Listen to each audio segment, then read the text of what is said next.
നമസ്കാരം, ചലഞ്ചറാപ്പിന്റെ യൂട്യൂബ് ചാനലിലേക്ക് എല്ലാവർക്കും സ്വാഗതം. അപ്പോൾ വരാനിരിക്കുന്ന PSC എക്സാം നടത്തുന്ന സെക്രട്ടേറിയറ്റ് OA ഉൾപ്പെടെയുള്ള ഒരു 5 എക്സാം വരുന്നുണ്ട്. നവംബറിലായിരിക്കും എക്സാം വരുന്നത്. അപ്പൊ നമ്മൾ ഇനി നോക്കുവാണെങ്കിൽ ഒരു സെപ്റ്റംബർ ഉണ്ട്, ഒക്ടോബർ ഉണ്ട്, ഓഗസ്റ്റ് പകുതി ആയി കഴിഞ്ഞു. ഓഗസ്റ്റിന് ഒരു 10-15 ദിവസം കൂടെ ഉള്ളൂ. അപ്പൊ നമ്മളൊരു 80 ഡേയ്സ് സ്റ്റഡി പ്ലാൻ ആയിട്ടാണ് ചെയ്യുന്നത്. അപ്പൊ സെക്രട്ടേറിയറ്റ് OA ഉൾപ്പെടെയുള്ള ഒരു 5 എക്സാംസ് വരുന്നുണ്ട്. ആ എക്സാംസിന് വേണ്ടിയിട്ടുള്ള ഒരു 80 ഡേയ്സ് സ്റ്റഡി പ്ലാൻ അതാണ് നമ്മളിന്ന് ചെയ്യാൻ പോകുന്നത്. അപ്പോൾ പഠിച്ചു തുടങ്ങിയവരുണ്ടാവും, പഠിച്ചുകൊണ്ടിരിക്കുന്നവരുണ്ടാവും, ഇടയ്ക്ക് വെച്ച് പഠിച്ചിട്ട് ബ്രേക്ക് ആയവരുണ്ടാവും, ഒന്നും പഠിക്കാത്തവരും ഉണ്ടാവും. അപ്പൊ അവർക്കൊക്കെ വേണ്ടിയിട്ട് സിലബസ് കവർ ചെയ്ത് നമ്മൾ എങ്ങനെയാണ് ഈ 80 ദിവസത്തിനുള്ളിൽ ഈ എക്സാം എങ്ങനെ നമുക്ക് ക്രാക്ക് ചെയ്യാം എന്നുള്ളതാണ് നമ്മൾ ഇതിൽ ഡിസ്കസ് ചെയ്യുന്നത്.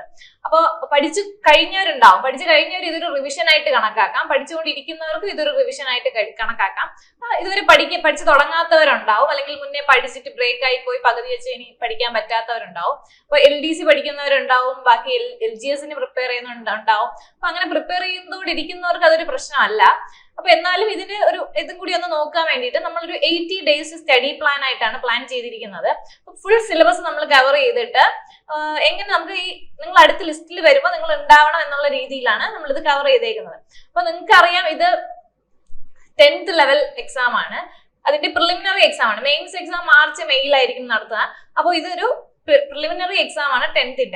അപ്പൊ നമുക്ക് അതിന്റെ ആ ഒരു ഫോക്കസ്, ആ ഒരു ഏരിയകൾ മാത്രം ഫോക്കസ് ചെയ്ത് പഠിച്ചാൽ നിങ്ങൾ പഠിക്കുമ്പോൾ സിലബസ് കറക്റ്റ് ആയിട്ട് മനസ്സിലാക്കി പഠിക്കുക. വാരി വലിച്ച് ഒരുപാട് GK, ഒരുപാട് സംഭവങ്ങൾ, വെറുതെ കറണ്ട് അഫയേഴ്സ് എല്ലാം വായിച്ചിരിക്കും. പക്ഷെ എക്സാമിന് ചെല്ലുമ്പോൾ നിങ്ങൾ ഇത്രയും പഠിച്ചു എന്നിട്ട് നമുക്കൊന്നും ചോദിച്ചില്ല എന്ന് പറഞ്ഞിട്ട് കാര്യമില്ല. ആവശ്യമുള്ള സാധനങ്ങൾ മാത്രം കൃത്യമായിട്ട് പഠിക്കുക. അപ്പൊ അത് കുറച്ച് ഡീപ്പായിട്ട് കൂടെ പഠിക്കണം. അപ്പൊ നമുക്ക് എങ്ങനെയാണെന്ന് നോക്കാം.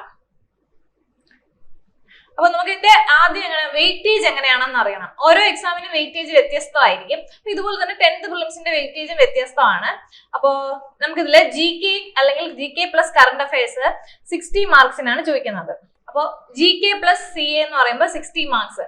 അപ്പോൾ നമ്മൾ ഇതിന്റെ വിശദമായിട്ടുള്ള ഒരു സിലബസ് മുന്നേ ചെയ്തിട്ടുണ്ട്. ഒരുപാട് ഏതൊക്കെ പോസ്റ്റ് ആണ്, എങ്ങനെയാണ് പഠിക്കേണ്ടത്, എങ്ങനെയാണ് അതിന്റെ സിലബസിന്റെ വിശദമായിട്ടുള്ള വീഡിയോ നമ്മൾ ചെയ്തിട്ടുണ്ട്. കാണാത്തവർ കണ്ടു നോക്കുക. അപ്പൊ അതിന്റെ കൂടുതലായിട്ട് എന്തൊക്കെയാണ് സിലബസിലുള്ളതെന്ന് കൃത്യമായി നമ്മൾ പറയുന്നില്ല. അത് നമ്മൾ ഓൾറെഡി വീഡിയോ ചെയ്തിട്ടുണ്ട്. അപ്പൊ നമ്മൾ GK എങ്ങനെയാണ് വെയിറ്റ് ചെയ്യുന്നത്? GK പ്ലസ് കറണ്ട് അഫയേഴ്സ് ആണ്. GK എന്ന് പറയുമ്പോൾ ഹിസ്റ്ററി വരുന്നുണ്ട്, ജോഗ്രഫി, കോൺസ്റ്റിറ്റ്യൂഷൻ, അതിൽ കേരളം, ഇന്ത്യ വരുന്നുണ്ട്. കറണ്ട് അഫയേഴ്സ് പഠിക്കുമ്പോൾ വാരി വലിച്ചിട്ട് പഠിക്കാതെ അപ്പൊ നമ്മൾ എന്തൊക്കെയാണ്, ഏതൊക്കെ ടോപ്പിക്കിനകത്ത്, ഇപ്പൊ ഇന്ത്യ പഠിക്കുകയാണെങ്കിൽ ഇന്ത്യയിൽ നടക്കുന്ന കറണ്ട് അഫയേഴ്സ് എല്ലാം പഠിക്കുക. കേരളമാണെങ്കിൽ കേരളത്തിൽ നടക്കാം. ഹിസ്റ്ററി ആണെങ്കിൽ ഹിസ്റ്ററിയുമായിട്ട് ബന്ധപ്പെട്ട് ഇപ്പൊ നടക്കുന്ന എന്തൊക്കെയുണ്ട്, അങ്ങനെയാണ് ഇപ്പൊ ചോദിക്കുക. അപ്പൊ അതെല്ലാം 2020 തൊട്ട് അങ്ങ് പഠിച്ചു തുടങ്ങിയാൽ മതി. അപ്പൊ ഇപ്പോഴേ ഒന്ന് പഠിച്ചു തുടങ്ങിയാൽ നമുക്ക് എല്ലാം ഒന്ന്, ഇപ്പൊ കഴിഞ്ഞ എക്സാമിന് LDCയിലാണെങ്കിൽ 2024 എക്സാം, 2024 ജനുവരി, ഫെബ്രുവരി, മാർച്ച് ഒക്കെ ചോദിച്ചിട്ടുണ്ട്. അപ്പൊ നമ്മൾ എന്ത് ചെയ്യാം, GK എല്ലാം ഇമ്പോർട്ടന്റ് ആയിട്ടുള്ളത് ചെറിയ ടോപ്പിക്കുകളാണ് എല്ലാം. പക്ഷെ അത് എന്താണ്, വെയിറ്റേജ് കൂടുതലുള്ള നമ്മൾ കുറച്ച് ഡീപ്പായിട്ട് പഠിക്കേണ്ടി വരും. അതുപോലെ സയൻസ് 20 മാർക്സ് എന്താണ്, ഫിസിക്സും കെമിസ്ട്രിയും കൂടെ ഫിസിക്കൽ സയൻസ് ആയിട്ട് 10 മാർക്കും, നാച്ചുറൽ സയൻസ്, ബയോളജിയും ഇപ്പോഴത്തെ ആരോഗ്യക്ഷേമ പ്രവർത്തനങ്ങളും എൻവയോൺമെന്റൽ സയൻസും കൂടെ ഒരു 10 മാർക്ക്. പിന്നെ മാത്സ് 20 മാർക്സ്. മാത്സ് റീസണിങ് അല്ലെങ്കിൽ മെന്റൽ എബിലിറ്റി എന്ന് പറയുന്ന ഒരു പോർഷനും മാത്സ് അങ്ങനെ വലിയ ക്വസ്റ്റ്യൻസ് ഒന്നും, ഡിഗ്രി ലെവലിലുള്ള ക്വസ്റ്റ്യൻസ് ഒന്നും അല്ല. ചെറിയ ടോപ്പിക്കുകളാണ് നമ്മൾ പഠിക്കുന്ന, സിമ്പിൾ ആയിട്ടുള്ള ടോപ്പിക്. ഒരുപാട് വലിയ ക്വസ്റ്റ്യൻസ് ചോദിക്കാനും പറ്റില്ല, 10th പ്രിലിംസ് ആണല്ലോ. അപ്പൊ മാത്സ് എന്താണ് 20 മാർക്സിനുണ്ട്. റീസണിങ്, മെന്റൽ എബിലിറ്റിയും അല്ലാതെ നമ്മുടെ സാധാ മാത്സും ചേർന്നിട്ട് 20 മാർക്സ്. അപ്പോൾ GK കറണ്ട് അഫയേഴ്സ്, GK കുറച്ച് ആഴത്തിൽ പഠിക്കേണ്ടി വരും. വിശദമായിട്ട് ഓരോ ടോപ്പിക് എന്താണെന്ന് എടുത്ത് ഉള്ളിലേക്ക് ഇറങ്ങി പഠിച്ചാൽ മതി. വളരെ കുറച്ച് ചെറിയ ടോപ്പിക്കുകളാണ്. അപ്പോൾ എന്താണ്, സിലബസ് അറിഞ്ഞിടാത്തവർ പഴയ വീഡിയോ ഒന്ന് കണ്ടുപോകുക. അതുപോലെ തന്നെ സയൻസ്, ഫിസിക്സ്, കെമിസ്ട്രിയും നാച്ചുറൽ സയൻസും മറ്റേത് ഫിസിക്കൽ സയൻസും ആയിട്ട് ഇത്രയാണ് നമുക്ക് സിലബസ്. ഇത് മനസ്സിലാക്കിയിട്ട് വേണം പഠിക്കാൻ. അല്ല നമ്മൾ 80 ദിവസം പഠിക്കുന്നു, അല്ലെങ്കിൽ ഇനി 3-4 മാസമായിട്ട് പഠിക്കുന്നു, ഒന്നും എത്തിയില്ല എന്ന് പറഞ്ഞിട്ട് കാര്യമില്ല. എന്താണോ പഠിക്കേണ്ടത് അത് കൃത്യമായിട്ട് അങ്ങ് പഠിക്കുക. അപ്പൊ കുറച്ചുകൂടി വിശദീകരിച്ച് ഞാൻ പറഞ്ഞുതരാം. ഇപ്പൊ GKയിലാണെങ്കിൽ ഹിസ്റ്ററി ഉണ്ടാവും, ജിയോഗ്രഫി ഉണ്ടാവും, കോൺസ്റ്റിറ്റ്യൂഷൻ, പിന്നെ കേരള, ഇന്ത്യ, പിന്നെ ഒരു കറണ്ട് അഫയേഴ്സ് 10 ആണ്. കറണ്ട് അഫയേഴ്സ് എന്താണ്, ഇതിൽ നിന്ന് എല്ലാത്തിൽ നിന്നുള്ള കറണ്ട് അഫയേഴ്സ് പഠിക്കണം. വിശദമായിട്ട് അതിൽ എഴുതിയിട്ടുണ്ട് ഏതൊക്കെ കറണ്ട് അഫയേഴ്സ് ആണ് പഠിക്കേണ്ടത്, സിലബസിൽ വ്യക്തമായിട്ട് എഴുതിയിട്ടുണ്ട്. അത് മാത്രം പഠിച്ചത്, കൂടുതൽ ഒരുപാട് നമ്മൾ വെറുതെ വായിച്ച് കളയണ്ട. ആവശ്യമുള്ളത് മാത്രം പഠിക്കുക. അപ്പൊ എല്ലാം 10 മാർക്കാണ്. അപ്പൊ GKക്കാണ് കൂടുതൽ വെയിറ്റേജ്, 60 മാർക്സ് ആണ് വരുന്നത്. പിന്നെ വരുന്നത് സയൻസ് ആണ്. സയൻസിന് സാധാരണ എക്സാമിന് ഒരു ബയോളജിക്ക് ഒരു 5 അല്ലെങ്കിൽ ഇപ്പൊ 6, മറ്റേതൊരു 3, 2 മാറി മാറി വരും, 2, 3 അങ്ങനെ ഫിസിക്സ് കെമിസ്ട്രി മാറി വരും. പക്ഷെ ഇതിൽ ഫിസിക്സ് കെമിസ്ട്രി 10 ആണ്. പക്ഷെ വലിയ സംഭവം അല്ല ചോദിക്കുന്നത്, വളരെ ചെറിയ രീതിയിലുള്ള ക്വസ്റ്റ്യൻസ് ആണ്. അപ്പൊ ബയോളജി പഠിക്കുമ്പോൾ കുറച്ച് കൂടുതൽ പഠിക്കണം. നാച്ചുറൽ സയൻസ് ആയതുകൊണ്ട് ബയോളജി, രോഗങ്ങളും മറ്റേ അങ്ങനത്തതും, പിന്നെന്താ ഈ നാച്ചുറൽ സയൻസ്, എൻവയോൺമെന്റൽ, ആരോഗ്യക്ഷേമ പ്രവർത്തനങ്ങൾ, അതൊക്കെ കൂടെ ഒന്ന് പഠിക്കുക. മാത്സ് അതുപോലെ തന്നെ ഞാൻ പറഞ്ഞ മെന്റൽ എബിലിറ്റി മാത്സും, സാധാരണ മാത്സും, പിന്നെ റീസണിങ്, മെന്റൽ എബിലിറ്റി വരുന്നത്. അപ്പൊ അത് ക്ലോക്ക്, കലണ്ടർ, അങ്ങനെ ഡയറക്ഷൻ, ബ്ലഡ് റിലേഷൻ, അങ്ങനെയുള്ള കാര്യങ്ങൾ ഉൾപ്പെടുന്നത്. പിന്നെ കൂടുതൽ സീരീസ്, നമ്പർ സീരീസ് പഠിക്കാം, ബോർഡ് മാസ് റൂൾ വെച്ചിട്ട് അതൊക്കെ ഒന്ന് പഠിച്ചു വയ്ക്കാം. മാത്സിൽ അതുപോലെ തന്നെ ചെറിയ ചെറിയ പ്രോഫിറ്റ് ആൻഡ് ലോസ്, വലിയ ക്വസ്റ്റ്യൻസ് ഒന്നും വരാൻ ചാൻസ് ഇല്ല 10th പ്രിലിംസിന്, അതൊക്കെ ഒന്ന് പഠിക്കാം. ഇതൊക്കെയാണ് സിലബസ്. ഇതൊക്കെ ഇത്രയുമാണ് നമ്മൾ എഴുതാൻ പോകുന്ന എക്സാമിന് ചോദിക്കുന്ന സംഭവങ്ങളെന്ന് ആദ്യം ഒന്ന് മനസ്സിൽ ഉറപ്പിക്കുക. എന്നിട്ട് വേണം പഠിച്ചു തുടങ്ങാൻ. ആദ്യം ഒരു സിലബസ് എന്താണ് കറക്റ്റ് ആയിട്ടൊന്ന് നിങ്ങൾ പ്രിന്റ് എടുത്ത് വെക്കുകയോ എന്ന്, അതങ്ങ് കഴിഞ്ഞതിന് ശേഷം, പഠിച്ചു കഴിഞ്ഞതിന് ശേഷം ഇത് കഴിഞ്ഞു എന്ന് പറഞ്ഞ് ടിക്ക് മാർക്ക് ചെയ്ത് പോവുക.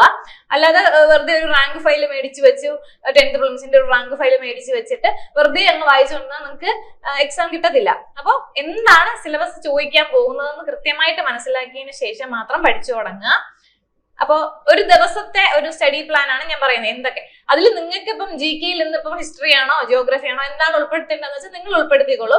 എന്ന് വെച്ചിട്ട് നിങ്ങൾക്ക് അറിയുന്ന കാര്യങ്ങൾ തന്നെ, ഇപ്പം ഹിസ്റ്ററിയിൽ എനിക്ക് കോൺസ്റ്റിറ്റ്യൂഷൻ അല്ലെങ്കിൽ എന്തെങ്കിലും യൂറോപ്യന്മാരുടെ എന്തെങ്കിലും കാര്യം എനിക്ക് നന്നായിട്ട് അറിയാം, അത് തന്നെ വീണ്ടും വീണ്ടും വായിച്ചുകൊണ്ടിരിക്കേണ്ട ആവശ്യമില്ല.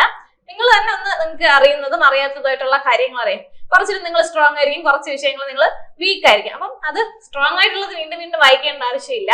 വീക്ക് ആയിട്ടുള്ളത് നന്നായിട്ട് പഠിക്കുക, സ്ട്രോങ് ആയിട്ടുള്ളത് റിവൈസ് ചെയ്യുക.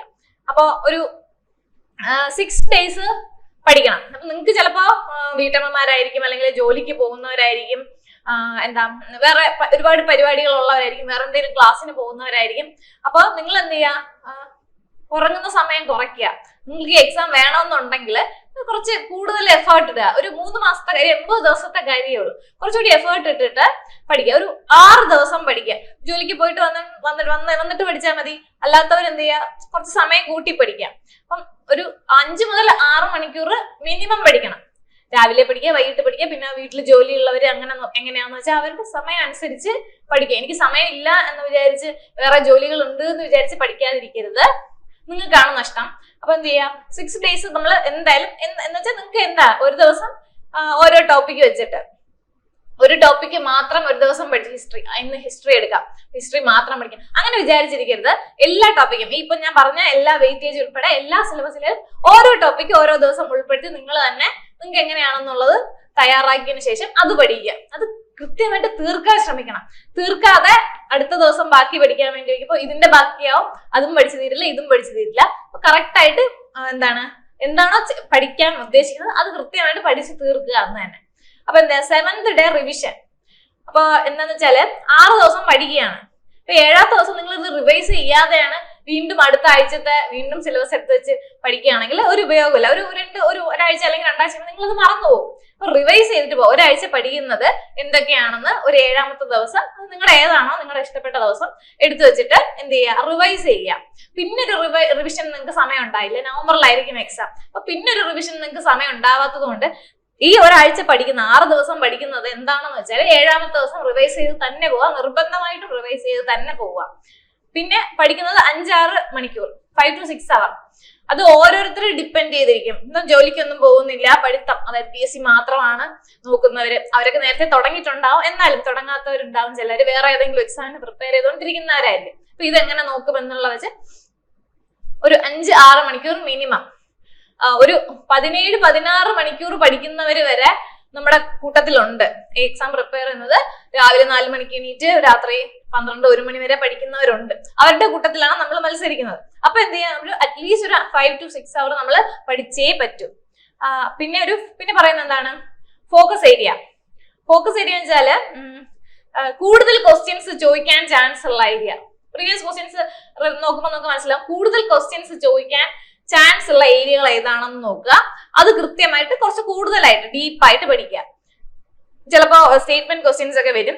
അപ്പൊ കുറച്ച് ആഴത്തിൽ പഠിച്ചാൽ മാത്രമേ നമുക്ക് അത് കിട്ടത്തുള്ളൂ. കാരണം ഈ ഫോക്കസ് ഏരിയ എന്ന് പറയുമ്പോൾ കൂടുതൽ ക്വസ്റ്റ്യൻസ് ചോദിക്കുന്ന കുറെ ഏരിയകളുണ്ട്. പ്രീവിയസ് ക്വസ്റ്റ്യൻസ് ഡിസ്കസ് ചെയ്യുമ്പോൾ നോക്കുമ്പോൾ നിങ്ങൾക്ക് മനസ്സിലാവും. ഫോക്കസ് ഏരിയ എന്ന് പറയുമ്പോൾ എന്താണ്, കുറച്ച് കൂടുതൽ ക്വസ്റ്റ്യൻസ് പി എസ് സി തന്നെ കുറച്ച് കൂടുതൽ ക്വസ്റ്റ്യൻസ് ചോദിക്കാറുണ്ട് ചില പോർഷൻസ്. അപ്പൊ അത് കുറച്ച് നന്നായിട്ട് പഠിക്കുക, ഡീപ്പായിട്ട് പഠിക്കുക, ആഴത്തിൽ പഠിക്കുക. പിന്നെ ഡെയിലി സി എ നോക്കി തന്നെ പോണം. അതായത് ആനുകാലികമായിട്ട് നടക്കുന്ന വിഷയങ്ങൾ. വെറുതെ വാരി വലിച്ച് ഒരു PDF എവിടെന്നെങ്കിലും കിട്ടിയിട്ട് അത് ദിവസമുള്ളത് പഠിച്ചിട്ട് കാര്യമില്ല. നമ്മൾ 2020 തൊട്ട് 24 വരെ ഇപ്പൊ ഒരു പോർഷൻസ് ആണ്, എല്ലാത്തിനും ഒരു സിലബസ് ഉണ്ട് കറണ്ട് അഫയേഴ്സിന്. ആ സിലബസ് കൃത്യമായിട്ട് പോവാം. അല്ലാതെ വെറുതെ വായിക്കുന്നതിന് പകരം കറണ്ട് അഫയേഴ്സിന്റെ സിലബസ് എടുക്കുക. അതിലിപ്പം സമകാലീന വിഷയങ്ങൾ ഏതൊക്കെയാണെന്ന് അവർ പറഞ്ഞിട്ടുണ്ട്, അത് എടുക്കുക. ഇപ്പൊ പുരസ്കാരങ്ങളാണെങ്കിൽ പുരസ്കാരങ്ങൾ കംപ്ലീറ്റ് പഠിക്കുക. അവാർഡുകൾ അല്ലെങ്കിൽ മറ്റേ വേറെ എന്തൊക്കെ സമ്മാനങ്ങൾ കിട്ടി, അല്ലെങ്കിൽ സ്പോർട്സ്, അങ്ങനെ ഒരുപാട് കാര്യങ്ങളുണ്ട്. അപ്പം അതെന്ത് ചെയ്യുക, കൃത്യമായിട്ട് അത് തീർത്ത് പോയാല് നമുക്കത് എളുപ്പമായിരിക്കും. അടുത്ത daily POQ exam. Daily POQ exam എന്ന് പറയുമ്പോഴത്തേക്കും പ്രീവിയസ് ഇയർ ക്വസ്റ്റ്യൻ പേപ്പർ ഒരുപാട് ഉണ്ടാവും. അപ്പം അത് ഒരെണ്ണം ഡെയിലി ചെയ്യുക. ഒരു POQ ക്വസ്റ്റ്യൻ ഡെയിലി ചെയ്തു പോകും. അത് കംപ്ലീറ്റ് ചെയ്യണം. പകുതി ചെയ്തിട്ട് അങ്ങനെയൊന്നും പോരുത്. നിങ്ങൾക്ക് ആ ക്വസ്റ്റ്യൻ പേപ്പർ എന്ത് ചെയ്യുക, കംപ്ലീറ്റ് ചെയ്ത് ബാക്കി എന്തൊക്കെ പഠിച്ചില്ലെങ്കിലും POQ കംപ്ലീറ്റ് ചെയ്തിട്ട് തന്നെ പോവുക.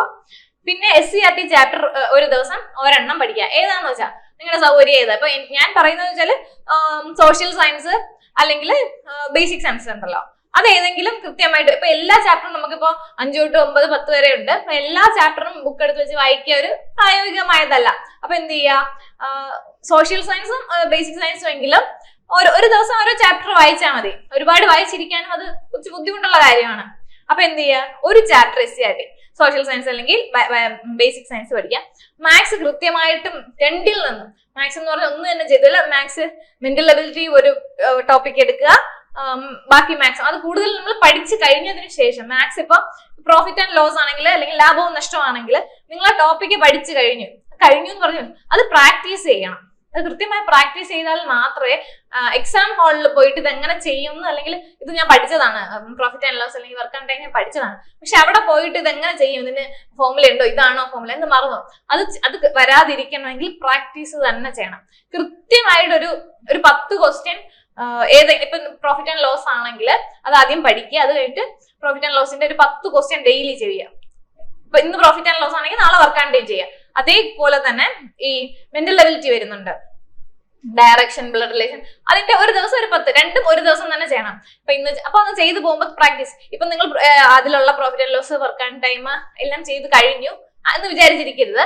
വീണ്ടും അത് തുടങ്ങാം. ഒന്നേന്ന് വീണ്ടും തുടങ്ങാം. പ്രോഫിറ്റ് ആൻഡ് ലോസ് അല്ലെങ്കിൽ വർക്ക് ആൻഡ് ടൈം അത് വീണ്ടും തുടങ്ങാം. ബോർഡ് മാസ് റൂള് അതൊക്കെ ചെയ്ത് പ്രാക്ടീസ് ചെയ്ത് പോവാം. ബോർഡ് മാസ് റൂളൊക്കെ അറിയാം, നമുക്ക് സിംപ്ലിഫിക്കേഷൻ ഒക്കെ എനിക്ക് അറിയാമെന്ന് പറഞ്ഞിരിക്കും. അവിടെ ചെന്നിട്ട് എക്സാം ഹാളിൽ ചെല്ലുമ്പോൾ തെറ്റിച്ചിട്ട് വരാറുണ്ട്. അപ്പൊ അതുകൊണ്ട് അതൊന്ന് കംപ്ലീറ്റ് ചെയ്ത് പോവാം.